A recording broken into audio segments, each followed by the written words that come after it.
Queridos, a graça do Senhor esteja sobre os nossos corações, hoje e sempre. Quando nós retroagimos, voltamos o tempo. Quando lemos as Escrituras, ao menos aquilo que ela registra de nossa certidão de nascimento sobre esse berço chamado planeta Terra, que o Senhor nos concedeu, para que vivermos e para que nos multiplicarmos, enfim, para tomar conta dele, entendemos bem desde cedo que nós nos afastamos do Criador.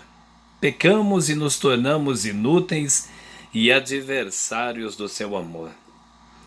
E o pecado trouxe como nefasta consequência a nossa separação daquele contato, segundo o texto bíblico diz, em Gênesis, contato diário, contato íntimo e próximo com o nosso Senhor.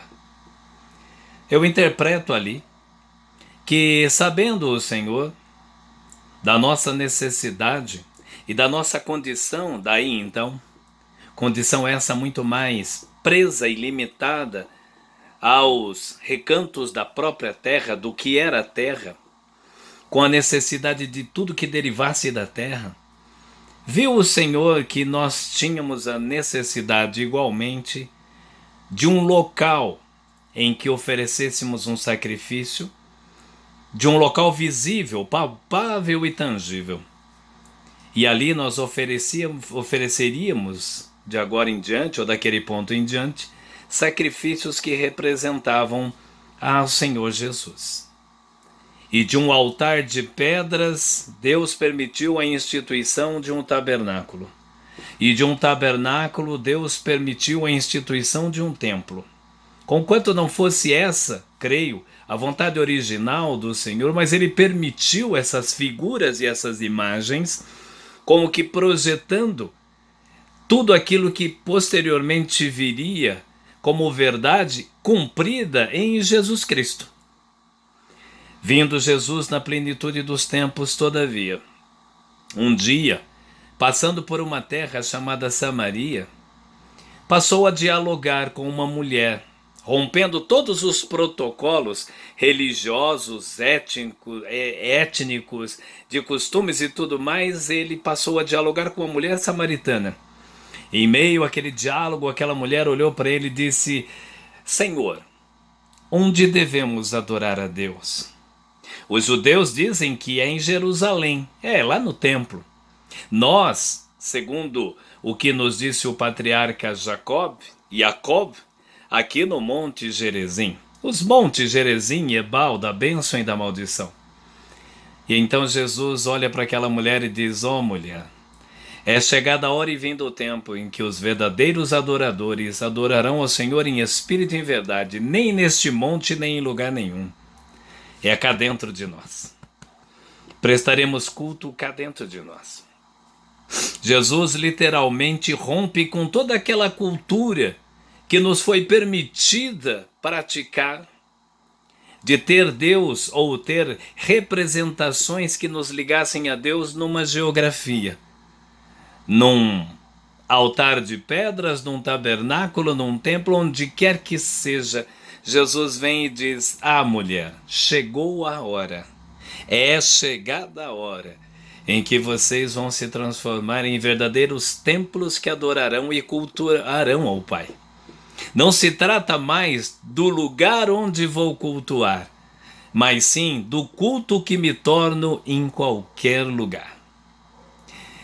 Queridos, eu repito, não se trata mais, depois de Jesus Cristo, do lugar em que eu devo cultuar a Deus, como dizem os falsos pregadores de hoje, principalmente os estelionatários da fé, os embusteiros, que afirmam e reafirmam categoricamente: se Deus opera, é neste lugar, é neste ministério, é nesta geografia, é aqui a casa do Senhor, vamos à casa do Senhor.